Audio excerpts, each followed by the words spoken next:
भाजप नगराध्यक्षपदाच्या उमेदवाराच्या गाडीतून नेली ईव्हीएम।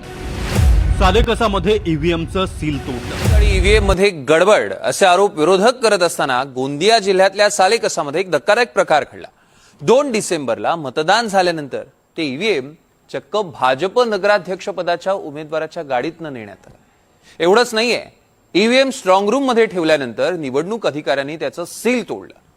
तिसरा गंभीर आरोप म्हणजे या निवडणूक अधिकारी भाजप उमेदवाराच्या नातेवाईक आहेत। आता एवढा सगळा गोंधळ झाल्यानंतर निवडणूक अधिकाऱ्यांची उचलबांगडी करण्यात आली।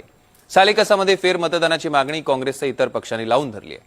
बघूया या सगळ्या संदर्भातला सालेकसा गावातनं ग्राउंड रिपोर्ट। सालेकसामध्ये ईव्हीएमचं सील तोडलं।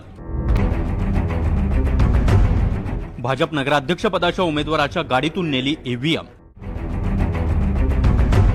सर्वपक्षीय कार्यकर्त्यांनी निवडणूक अधिकाऱ्यांना घेरलं, विचारला जाब।